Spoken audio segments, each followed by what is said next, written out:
X ray నార్మల్గా ఉండి మోకాలు నొప్పి ఉందనుకోండి, ఏం చేయాలి? అంతా బాగుందని వదిలేయాలా? లేకపోతే వేరే టెస్ట్ ఏమైనా చేయించాలా? హాయ్, నేను doctor Subbarao Chaganti from Indo యూకావియా క్లినిక్స్ విజయవాడ. మనకి ఎక్స్రేలో బోన్లో ఏమైనా ఫ్రాక్చర్ ఉందో తెలుస్తుంది. ఆ రెండు బోన్స్ మధ్య ఉన్న గ్యాప్ను బట్టి మోకాల్లో కార్టిలేజ్ థిక్నెస్ ఎంత ఉందనేది ఒక ఇండైరెక్ట్ అసెస్మెంట్కి వస్తాం. కానీ బాగా ఎర్లీ స్టేజ్లో కనుక కార్టిలేజ్ డిజనరేషన్ ఉంటే కనిపించదు. దాంతోపాటుగా మోకాల్లో చాలా స్ట్రక్చర్స్ ఉంటాయి. మెనిస్కై అని, తర్వాత ACL, PCL, medial and lateral collateral ligaments, అలాగే కార్టిలేజ్. వీటన్నిటినీ మనం ఎక్స్రేలో చూడలేం. అందుకే పేషెంట్ కనుక నొప్పుండి ఎక్స్రే నార్మల్గా ఉంటే అమెరికన్ కాలేజ్ ఆఫ్ రేడియాలజీ ఏం చెప్తుంది అని అంటే, వాళ్ళని ఫర్దర్గా ఎవాల్యుయేట్ చేయాలి. క్లినికల్ ఎగ్జామినేషన్ బట్టి అసలు ఏం సస్పెక్ట్ చేస్తున్నామో దాన్ని బట్టి ఫర్దర్గా ఎంఆర్ఐతో అసెస్ చేయాలి. ఎంఆర్ఐతో ఈ స్ట్రక్చర్స్ అన్నిటిని మనం క్లియర్గా అసెస్ చేయొచ్చు. ఒకసారి ఇది చూద్దాం. మనకి ఇప్పుడు చెప్పాను కదా మెనిస్కై అని. మెనిస్కై 2 స్ట్రక్చర్స్ ఉంటాయి.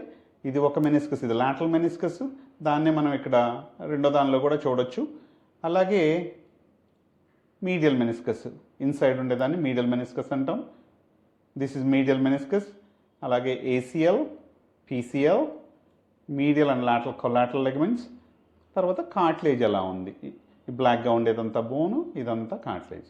దీంతో పాటుగా జాయింట్లో ఏమన్నా నీరుందా, తర్వాత ఇక్కడ టెండన్స్ ఉంటాయి, క్వాడ్రిసెప్స్ పటెల్లా టెండన్, ఈ టెండన్స్ ఎలా ఉన్నాయి, ఇందులో టెండినోపతి చేంజెస్ ఉన్నాయో అవన్నీ అసెస్ చేయొచ్చు.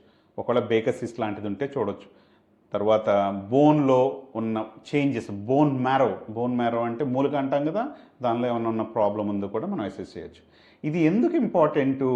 పేషెంట్కి నొప్పి అలాగే ఉండి ఎక్స్రే నార్మల్గా ఉంటే దాన్ని అసెస్ చేయడం ఎందుకు ఇంపార్టెంట్ అంటే, ఫర్ ఎగ్జాంపుల్ ఈ పేషెంట్ విషయంలో మనం చూసామంటే ఇతనికి ఎక్స్రే నార్మల్ ఉంది, మోకాలు నొప్పి ఉంది.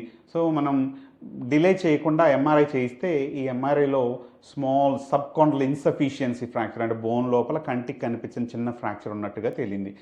దాన్ని వెంటనే ఐడెంటిఫై చేశాం కాబట్టి దాన్ని వేరే అంటే సర్జరీ అలాంటిది ఏం లేకుండా, కాంప్లికేషన్స్ ఏం లేకుండా మనం ట్రీట్ చేయడం ఈజీ అనమాట. ఇదే పేషెంట్ని నొప్పి ఎక్స్రే నార్మల్గా ఉంది కదా అని ఏమీ చేయకుండా మనం వారాలు నెలల తరబడి కనుక డిలే చేస్తుంటే ఆ ఫ్రాక్చర్ ఇంక్రీజ్ అయ్యేది, దానివల్ల ఫర్దర్గా కాన్సిక్వెన్సెస్ వచ్చాయి. అందుకని ప్రాబ్లం ఉన్నప్పుడు ఎక్స్రే నార్మల్గా ఉందని వదిలేయటం కాకుండా మనం దాన్ని ఫర్దర్గా ఎంఆర్ఐతో అసెస్ చేస్తే ఎగ్జాక్ట్ కాజ్ని ఐడెంటిఫై చేసి అప్రోప్రియేట్గా టైమ్లీ మేనర్లో ట్రీట్ చేయొచ్చు.